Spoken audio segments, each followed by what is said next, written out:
Hey everybody, in this video I want to talk about a cool video engagement platform that has some really exciting applications for the virtual classroom.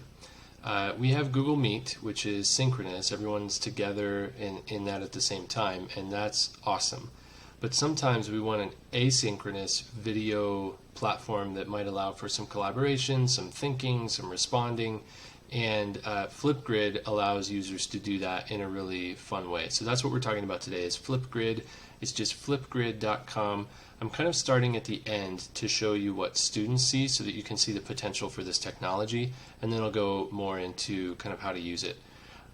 So this is the page that students will see when you share with them the link.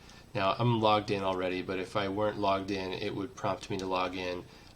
You can limit it to their school domains. I'll show you how to do that later. So they have to log in with their school accounts. And once they get logged in, this is what they see. So I've created this topic and these instructions, and then they can record a response. Once students start recording responses, they all go into this bank here at the bottom.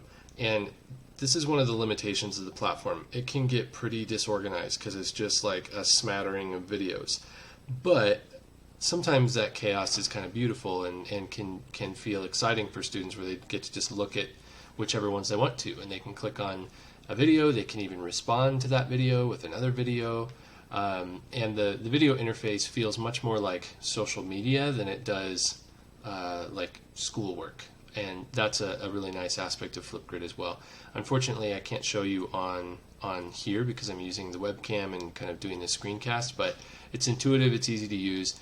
The one thing you want to tell students probably if you're going to use this platform is to be patient when they upload their videos.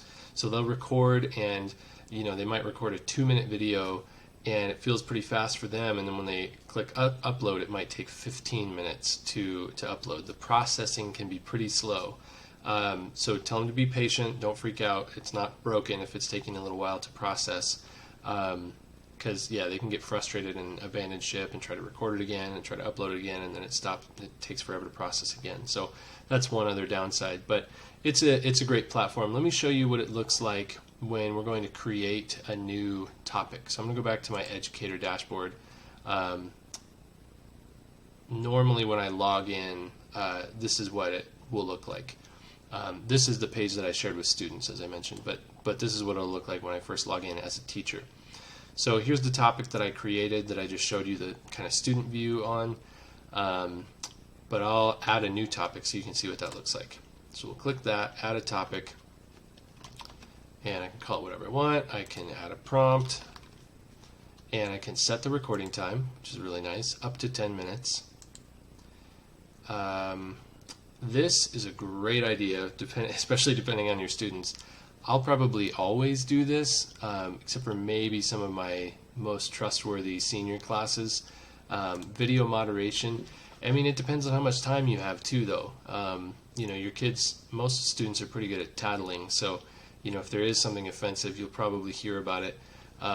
But you can avoid that issue if you just click video moderation. It just means that you have to activate them, you have to preview them, and you can always do like kind of random moderation where you approve them by default, but maybe there's 1 or 2 kids that you're worried about, and so you're going to go in and moderate theirs, but the other ones you just approve without previewing them. So it's up to you, but it's a great feature that they have. Then we have the access control. You can make it totally public, but that might be messy. I recommend doing student email, so they have to log in with their school accounts. That way they never forget, how did I get here, where's my stuff? And you can, like for us, all of their email addresses end with @thompsonschools.com or .org. So I can just type that in, and it will limit it to just their school accounts. Few other ways I can share it. I can, give families an opportunity to see it. To me, that seems like overkill. I can give them a username. Again, probably not worth the time, but you have those options. One other important thing to note is that, and you'll figure this out the first time you use it, if you're doing a 10-minute video for every kid in a 30-person class, that adds up to be a lot of time. So be aware if you're going to be using this for assessment, if you're going to be viewing all of these videos whether you're viewing them ahead of time to moderate them or whether you're grading them or something. This can be a very time-consuming platform for you as a teacher, but when used in the right way, it can be an exciting way for students to share ideas, to quickly report out, and to have some fun while they do it. So anyway, that's probably all that I'm going to go through right now, because it really is intuitive and easy to use. Once you fill all that out, you can just hit create topic, and it'll give you this link that you can share with students. You can go straight to Google Classroom, you can copy it, paste it wherever you want, or you can even give them a QR code. So you could set this up and just show that during your Google Meet, or right click it to copy it, download it, whatever. The QR code could be nice if you're meeting on Google Meet with Chromebooks, but you want them to use their phones for Flipgrid, and that works really well generally, as long as their phones are semi-capable. So anyway, I know I said I was done, I just had to add that.